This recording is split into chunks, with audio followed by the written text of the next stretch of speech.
There's no feeling more intense than starting over. If you deleted your homework the day before it was due, as I have, or if you left your wallet at home and you have to go back after spending an hour in the commute, if you won some money at the casino and then put all your winnings on red but it came up black, if you got your best shirt dry cleaned before a wedding and then immediately dropped food on it, if you won an argument with a friend and then later discovered that they just returned to their original view, starting over is harder than starting up. If you're not ready for that, like if you've already had a bad day, then what you're about to go through might be too much.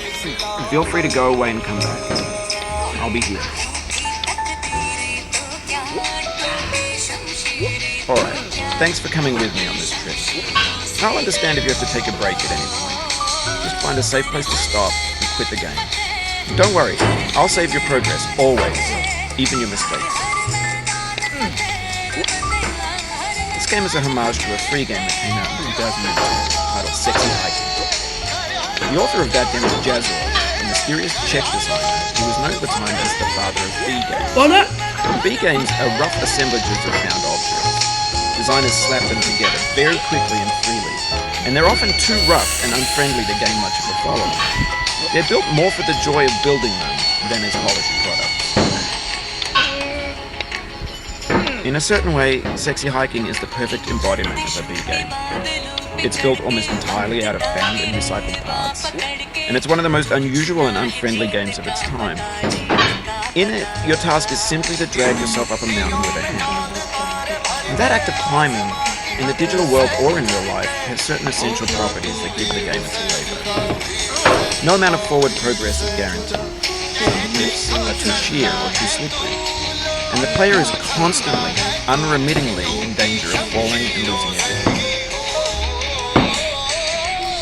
Anyway, when you start Sexy Hiking, you're standing next to this dead tree that blocks the way to the entire rest of the game.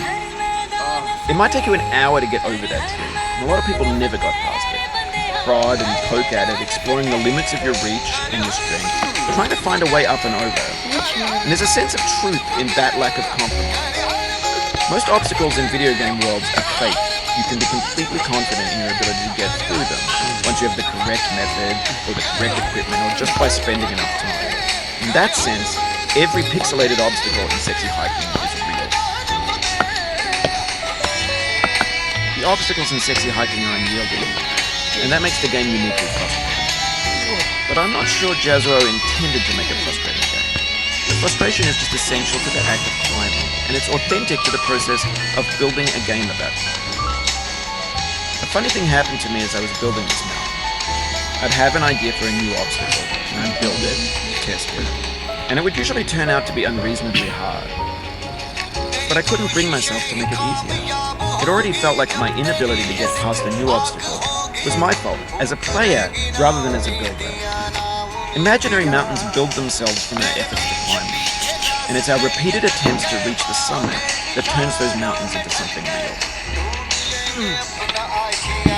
When you're building a video game world, you're building with ideas, and that can be like working with quickset cement. You mold your ideas into a certain shape that can be played with, and in the process of playing with them, they begin to harden and set until they're immutable, like rock. And at that point, you can't change the world, not without breaking it into pieces and starting fresh with new ideas. For years now, people have been predicting that games would soon be made out of prefabricated objects, bought in a store and assembled into a world. And for the most part, that hasn't happened, because the objects in the stores are trash. I don't mean they look bad or that they're badly made, although a lot of them are. I mean they're trash in the way that food becomes trash as soon as you put it in the sink. Things are made to be consumed and used in a certain context, and once the moment is gone, they transform into garbage. In the context of technology, those moments pass by in seconds. Over time, we've poured more and more refuse into this vast digital landfill that we call the internet. It now vastly outnumbers and outweighs the things that are fresh and untainted and unused. When everything around us is cultural trash, trash becomes the new medium, the lingua franca of the digital age.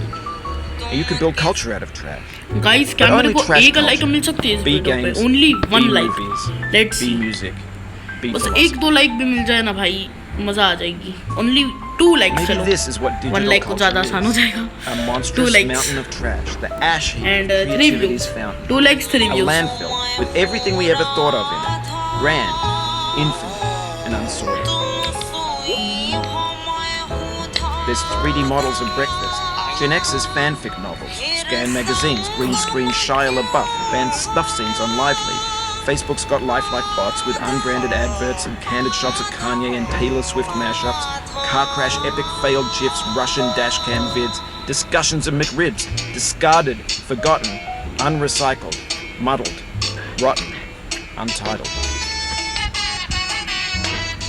Everything's fresh for about 6 seconds, until some newer thing beckons, and we hit refresh.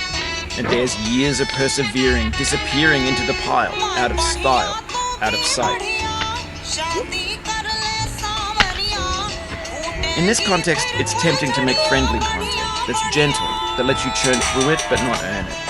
Why make something demanding if it just gets piled up in the landfill, filed in with the bland things? When games were new, they wanted a lot from you. Daunting you, haunting you, resetting, delaying you. Players played stoically.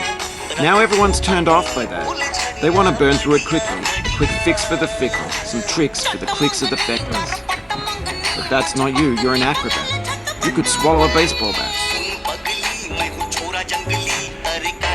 Now I know, most likely you're watching this on YouTube or Twitch, while some dude with 10 million views does it for you.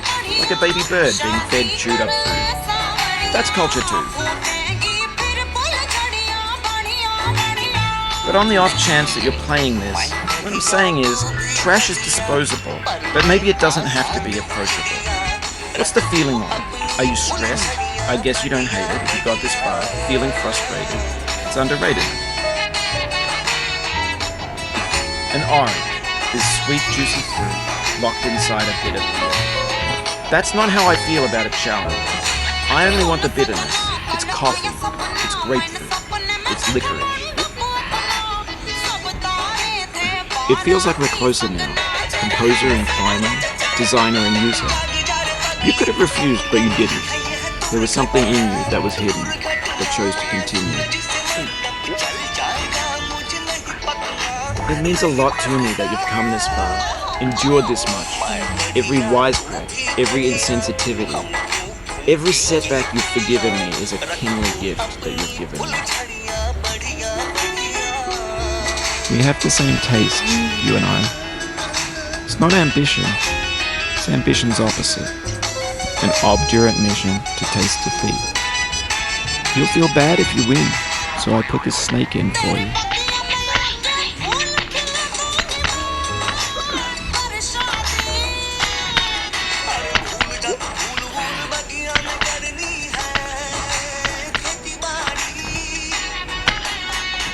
Have you thought about who you are in this? Are you the man in the pot, Diogenes? Are you his hand? Are you the top of his hammer? I think not. Where your hand moves, the hammer may not follow, nor the man, nor the man's hand. And this for his will, his intent, the embodied resolve in his uphill ascent.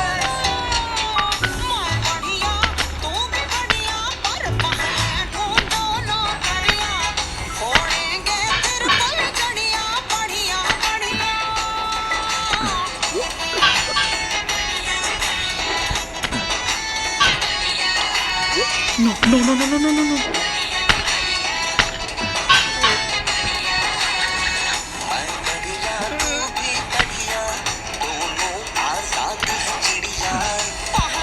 Now, you've conquered the iceberg, the platforms, the church, and the rectory, the living room and the factory, the playground, the construction site, the granite rocks, and the lakeside.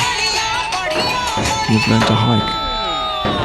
There's no way left to go but up, and in a moment I'll shut up. But let me say, I'm glad you came.